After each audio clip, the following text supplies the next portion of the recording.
श्री स्वामी समर्थ सर्वांना। आजच्या व्हिडिओमध्ये आपण पाहणार आहोत स्वामी चरित्रातील अध्याय 13मधून आपल्याला स्वामी महाराज काय सल्ला देतात। या अध्यायामध्ये बाळप्पा यांची स्वामीवरील अपार भक्ती दाखवली आहे। बाळप्पा दिवसरात्र स्वामींची सेवा करत होते, पण त्यांच्या या भक्तीमुळे काही लोकांना मत्सर वाटू लागला।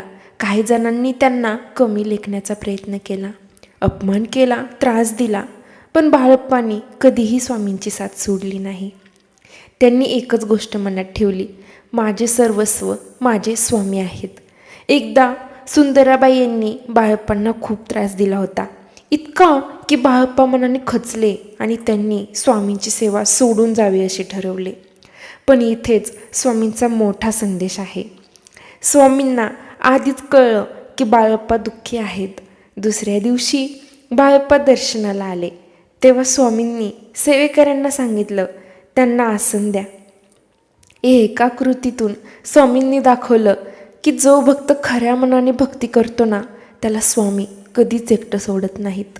या अध्यायातून स्वामी आपल्याला 3 मोठ्या गोष्टी शिकवतात। पहिली म्हणजे खरी भक्ती म्हणजे दिखावा नाही, मनापासून केलेली सेवा आणि श्रद्धा असते। दुसरी म्हणजे लोक कितीही टीका करो, अपमान करो, पण आपण आपला मार्ग कधीच सोडायचा नाही।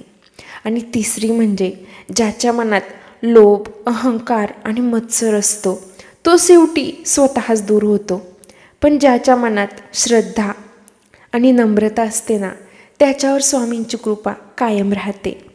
अध्यायाच्या शेवटी एक सुंदर ओवी आहे, दृढ निश्चय आणि भक्ती तैसे सद्गुरुचरणी आसक्ती, तेने येतो मोक्ष हाती, अन्य साधने व्यर्थची। म्हणजेच जर आपण मनात दृढ श्रद्धा आणि गुरुवरील निष्ठा असेल ना, तर जीवनातील प्रत्येक संकटावर आपण मात करू शकतो। जर तुम्हालाही हा संदेश आवडला असेल ना, तर कमेंटमध्ये श्री स्वामी समर्थ नक्की लिहा। श्री स्वामी समर्थ।